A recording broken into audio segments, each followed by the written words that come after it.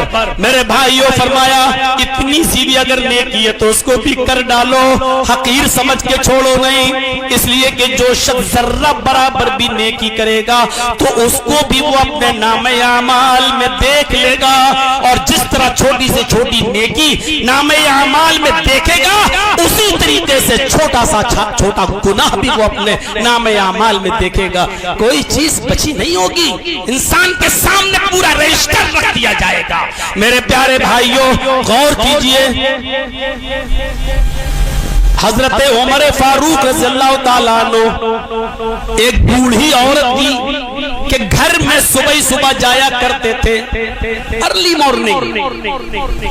وہ بوڑھی عورت کمزور تھی، بستر پر لیٹی رہتی تھی، اٹھنے کے لائق نہیں تھی، اور آپ کے ذہن میں یہ بات میں بٹھا دوں، ہوش گزار کر دوں کہ حضرت عمر یہ کام حضرت ابو بکر کے دور خلافت میں کیا کرتے تھے، حضرت ابو بکر صدیق کے دور خلافت میں یہ کام کیا کرتے تھے۔ وہ جایا کرتے تھے اور ایک بوڑھی عورت کے گھر میں جا کر 3 کام کر دیا کرتے تھے۔ پہلا کام، بوڑھی عورت کے گھر میں کوئی رہتا نہیں تھا، جا کر جھاڑو لگا دیا کرتے تھے۔ اس عورت کے کپڑے بھی دھلنے والا کوئی نہیں تھا، بوڑھی عورت کے اس کے کپڑے بھی حضرت عمر فاروق دھل لیا کرتے تھے، اور اس کے گھر میں جو برتن تھا جس میں وہ کھانا کھاتی تھی اس کا برتن بھی وہ دھل لیا کرتے تھے۔ خلیفہ کون ہے؟ ابو بکر، اور صبح کون جاتے ہیں؟ ارلی مارننگ عمر فاروق۔ یہ 3 کام کر دیا کرتے تھے۔ اب بتائیے جھاڑو دینا حقیر کام ہی تو آج ہم سمجھتے ہیں۔ ابھی کسی کے گھر میں میری دعوت ہو، پہنچ جاؤں، اچانک اس کو جھاڑو لگاتے ہوئے دیکھوں تو مولوی جرجی سے ایک ہی تانا ماریں گے، کیا بات ہے؟ آپ کی بیوی آپ سے جھاڑو لگواتی ہے؟ جھاڑو لگانا پڑ رہی ہے گھر میں؟ کسی کو برتن مانجتے ہوئے دیکھ لوں تو ایک یہ حالت ہو گئی ہے۔ شادی کے یہ سائیڈ ایفیکٹ، یہ اپنے گھر کا معاملہ نہیں، ایک بوڑھی عورت کے گھر میں حضرت عمر جھاڑو لگا رہے ہیں۔ ایک دن حضرت عمر فاروق رضی اللہ تعالیٰ عنہ ارلی مارننگ اٹھتے ہیں تو دیکھتے ہیں کہ میرے آنے سے پہلے جھاڑو لگ چکی ہے۔ برتن مانجنے کے لیے گئے تو دیکھا کہ برتن کی بھی صفائی ہو چکی ہے۔ بوڑھی عورت کا کپڑا دھلنے کے لیے مانگا تو پتا چلا کہ کپڑا بھی کوئی دھل کر چلا گیا ہے۔ حضرت عمر نے کہا ہے پتہ نہیں ہوگا کوئی، چلو کوئی بات نہیں۔ دوسرے دن پھر آئے تو دیکھا کہ میرے آنے سے پہلے پھر یہ کام ہو چکا ہے۔ تیسرے دن اس گھر میں پھر داخل ہوتے ہیں تو کیا دیکھتے ہیں کہ آج بھی کوئی مجھ سے بھی پہلے آیا اور یہ کام کر گیا۔ حضرت عمر نے کہا جو کام میں کرتا تھا اور کسی کو پتا نہیں تھا اب کوئی اور کر رہا ہے، پتہ لگانا چاہیے کہ آخر یہ کام کرتا کون ہے، یہ کام کرتا کون ہے۔ دیکھیں تو صحیح، چھپ گئے، رات ہی میں آدھی رات کے بعد چھپ گئے کہ دیکھیں آج کون آتا ہے۔ درخت کی آڑ میں چھپ گئے، کوئی شخص آیا اندر داخل ہو گیا، جھاڑو دینے لگا، برتن مانجنے لگا، کپڑے دھلنے لگا۔